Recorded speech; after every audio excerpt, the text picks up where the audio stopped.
पहले वाले वीडियो में मैंने अभी आपको बताया था कि इलेक्ट्रॉनिक होता क्या है और उसमें कौन कौन सा उसका उपयोग है, किन किन क्षेत्रों में उसका इस्तेमाल होता है।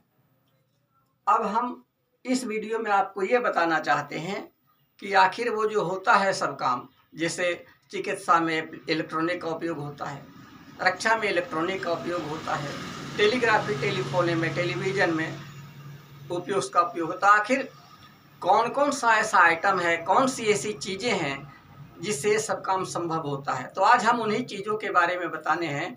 उसे मूल रूप से कहा जाता है बेसिक कंपोनेंट या इलेक्ट्रॉनिक कंपोनेंट उसे कहते हैं, उन सब चीज़ों को जिससे यह सब संभव होता है।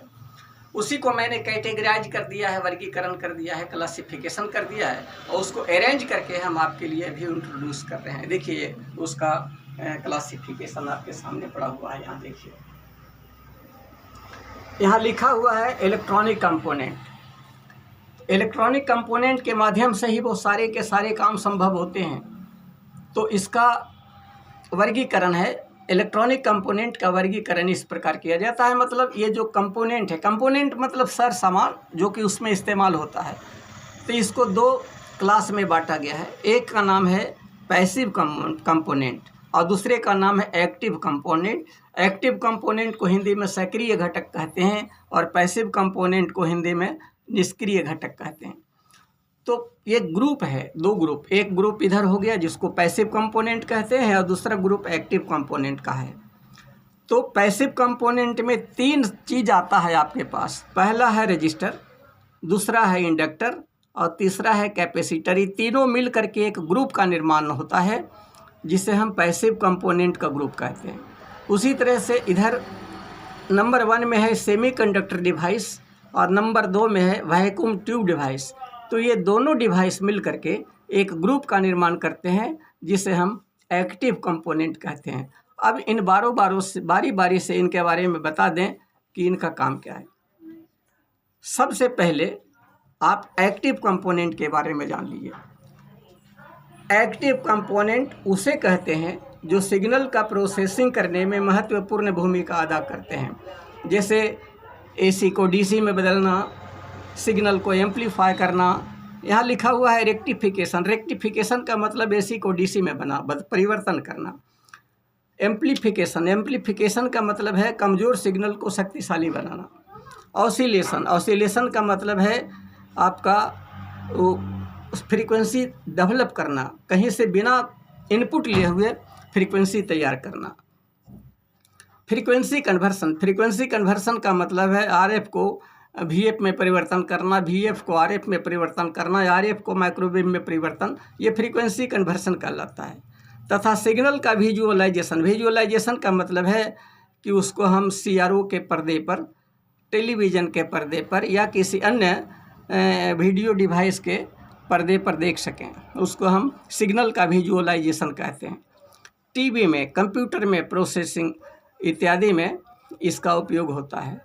ये ओम एवं किरचॉफ लॉ का पालन नहीं करते हैं, ये स्वतंत्र है। ओम और नियम से इसका कोई रिलेशन नहीं है।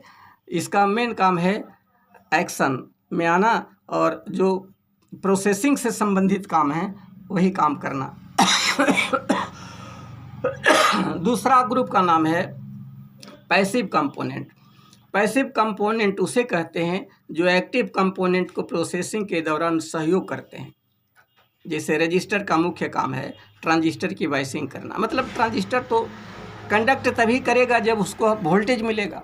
तो वोल्टेज तो आवश्यकता अनुसार उसको देना है, हर जगह तो एक जैसा मिलेगा नहीं। जैसे अगर एनपीएन ट्रांजिस्टर है तो उसके कलेक्टर पर मैक्सिमम वोल्टेज, बेस पर आपका कलेक्टर से कम वोल्टेज और एमीटर पर बेस से कम वोल्टेज होना चाहिए। तो उस तरह की व्यवस्था रजिस्टर के माध्यम से होती है। रेजिस्टेंस के माध्यम से ड्रॉप कर करके वोल्टेज को और ट्रांजिस्टर के हर टर्मिनल पर हम सप्लाई करते हैं। इसी प्रकार इंडक्टर से ट्रांसफार्मर बनाकर वोल्टेज को स्टेप अप या स्टेप डाउन किया जाता है। इसके अलावा और भी हैं, जैसे इंडक्टर से क्या फ्लक्चुएशन को भी कंट्रोल किया जाता है। जबकि कैपेसिटर से अनावश्यक जगह पर डीसी को पहुंचने से रोकना और सिग्नल को पास कर देना है।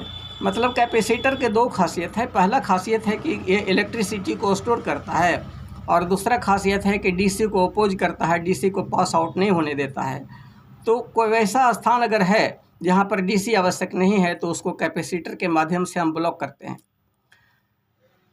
ये जो है मतलब पैसिव कंपोनेंट ओम एवं किरचॉफ के नियम का पालन करते हैं, इसीलिए इन्हें पैसिव कंपोनेंट कहा जाता है। तो दो काम इसका हो गया। पहला काम हो गया पैसिव कंपोनेंट का, पहला काम हो गया ओम एवं किरचॉफ के नियम का पालन करना, और दूसरा काम होता है एक्टिव कंपोनेंट को सपोर्ट करना प्रोसेसिंग के दौरान। और आपको इस वीडियो को आपने देखा, इसीलिए धन्यवाद। आपका एक निवेदन है, इस चैनल को सब्सक्राइब कर दें ताकि नेक्स्ट वीडियो आपके पास पहुंचता रहे।